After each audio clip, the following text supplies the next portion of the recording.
Hi everyone, thanks for coming. If any of you were at Games Talks Live on Tuesday, you might get a bit of deja vu because there's a lot of similar stuff in here. Pretty much most of it, to be honest with you. But yeah, I just wanted to make a talk to give this week, just to try and give a bit of insight into how to make the journey from being a developer, whether you're an artist, designer, programmer, QA, production, and translate and move into setting up your own business. So where do you even get started with a games business? And there's a lot of places that I could go with that. I could tell you to go to Company's House and start your business from Company's House. I could tell you to open a business bank account. I'm not going to go into the specifics of that stuff. I'm going to more lean into what developer qualities are going to help you succeed, and stuff that I'm going to use things that you're probably familiar with as developers to try and show you the journey that you're going to go on. And obviously this is based on my experience, and your mileage may vary. But first I'll do a little intro. I came a Teesside Junior, I'm class of 2018, there's a few people in here who I graduated with. And now I'm creative director and founder of Observer Interactive, working on our debut game Good Boy. I've previously worked at Radical Forge, Freddy's over there, Ubisoft, Bulkhead, DR, I've worked at a bunch of different places. I've been an environment artist, I've started my career, I worked on version 2. I moved into props art, I've done cinematic art, and I've been a lead artist for the past year and a half-ish, before I moved on to Observer. But where do you start? Step one is your idea. You need to get something that's really, really basic, and you need to sort of like prove it out. And that is some very old footage, but you need a USP. What's your unique selling point? Like, it's the most basic business term that you'll ever see. If you ever watch The Apprentice, it's episode 1 of every season. You aren't going to get funding to make a clone of an existing game most of the time. You really need to stand out, especially in today's market.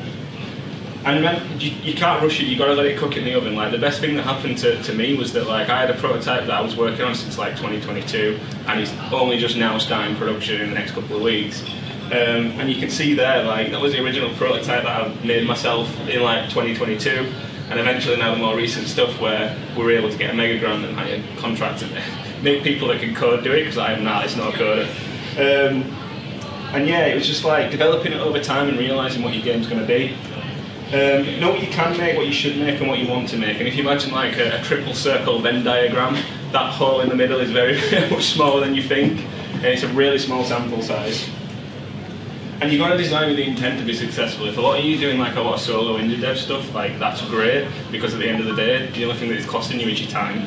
But as soon as you start a business, you've got to pay the bills, you've got to pay people's wages. You need to design with the intent that you want to make some kind of moderate, successful amount of money at the end of it.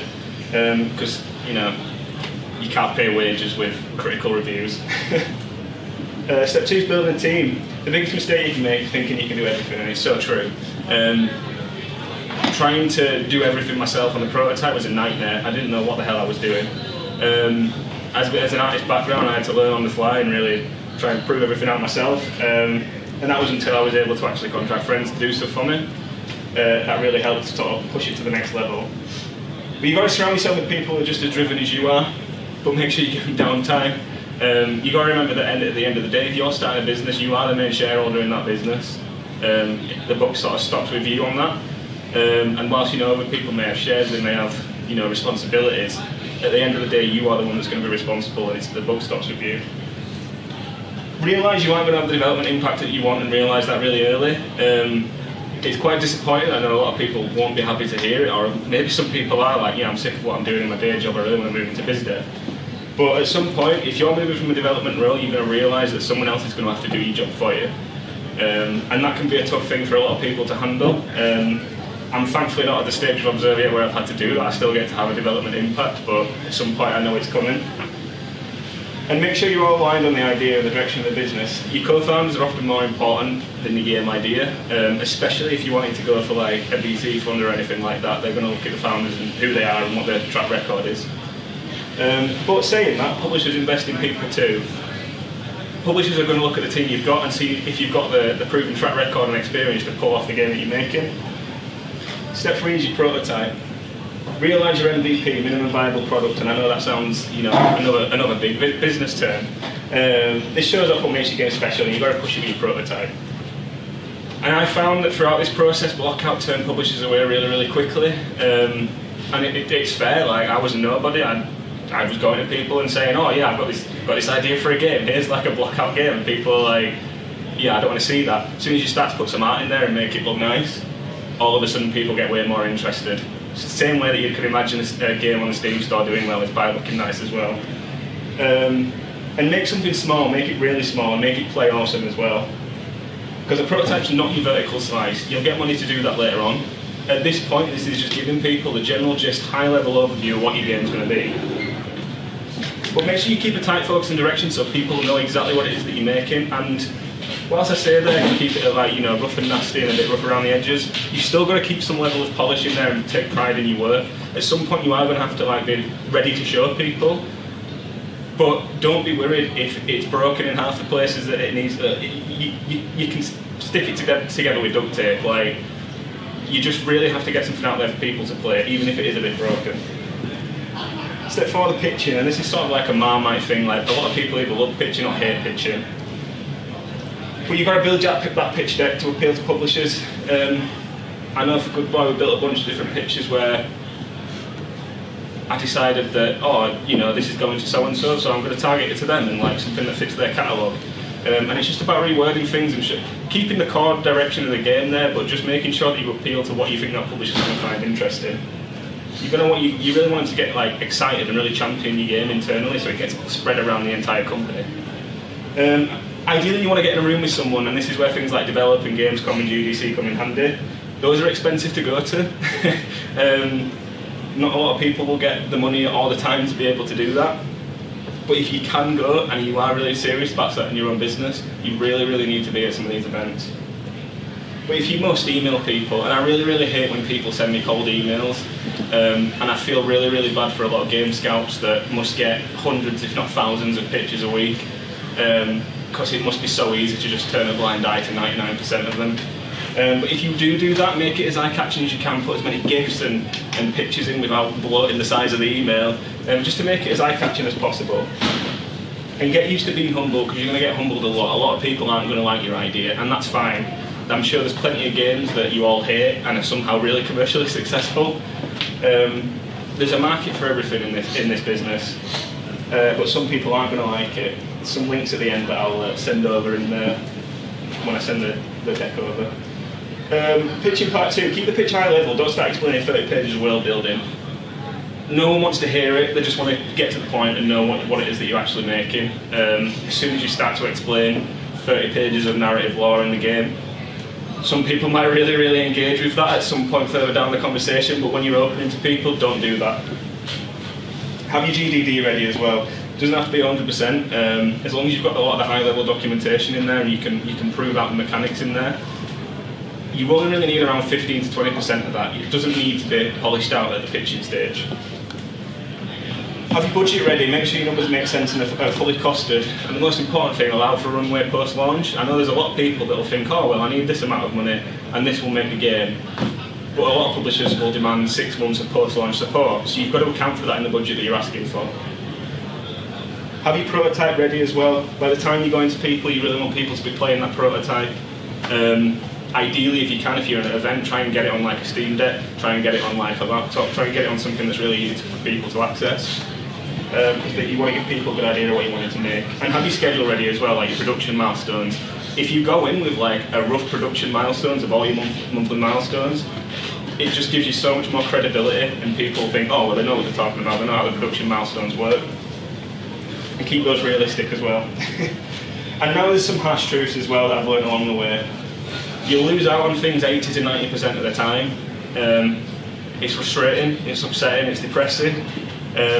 But it's just the harsh truths, especially in the industry we're in right now. Like a lot of people aren't signing things. It's not going great right now for a lot of studios. A lot of studios are getting shut down.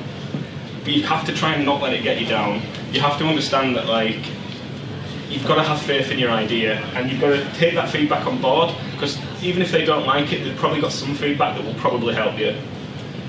And it'll feel like you're getting nowhere, and all of a sudden everything will all happen at once, and then it'll go so quiet again for weeks or months, and then everything will happen again all at once, and that's just sort of the roller coaster experience that it's been so far. And like I said, not everyone will like the idea, don't be offended by it. There's plenty of games that are commercially successful that a lot of people don't like, but a lot of people love. But the most important thing is that you've got to kill your darlings, and that's a really important thing to understand, is that if something's going nowhere and nothing's happening with it, it's not resonating with anyone, whilst I do say, you'll lose out on things 80 to 90% of the time, if all you're constantly getting is negative feedback about something or just being ghosted by people, the odds are you need to go back to the drawing board with that idea. And then the lift off, it's great, someone's offered you a deal, that's fantastic.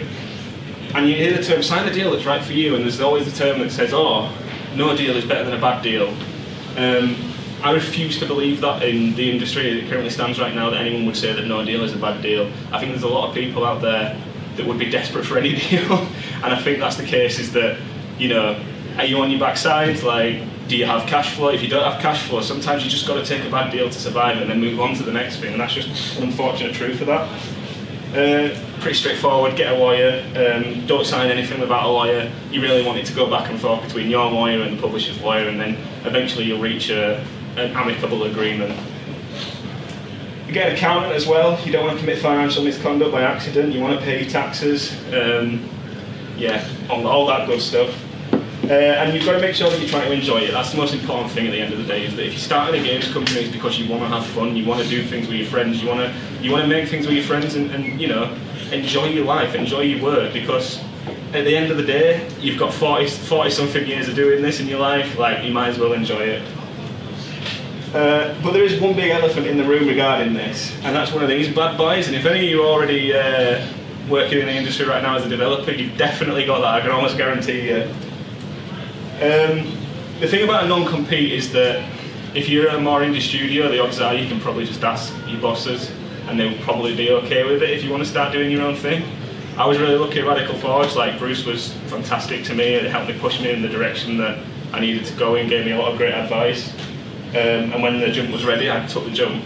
But you've got to be very careful with this. If you're at like a larger studio or somewhere where I don't want to say AAA and target anyone, but if you go to a AAA studio and you go to a boss in AAA and say, I'm thinking about starting my own company, unfortunately it's not 2003 anymore, and you will probably put a target on your back by saying that. But if you trust your bosses, like, go for it, see what they say. Have your ideas ready, and you've got to run these by all your trusted friends before you eventually make the big jump. You don't want to jump in blind, especially if you're taking that big risk. You really want to justify your ideas by sanity checking it with all your friends. And that word again, de-risk as much as you can. If this is something that you're really serious about doing, and it's like I'm telling everyone to save money by eat bread instead of going out for meals and stuff like that, but it is unfortunately the nature of starting any business, is that you have to start making sacrifices like that. Can you share accommodation to keep costs down, like with the people that you're starting with? Can you do some freelance work to foot the bills, or maybe you can work a temporary part-time job where you're not stuck in a non-compete? And just save enough to survive. I remember that Bruce gave me the really good advice of make sure you have like 3 to 6 months of comfortable living expenses before you go in and do this.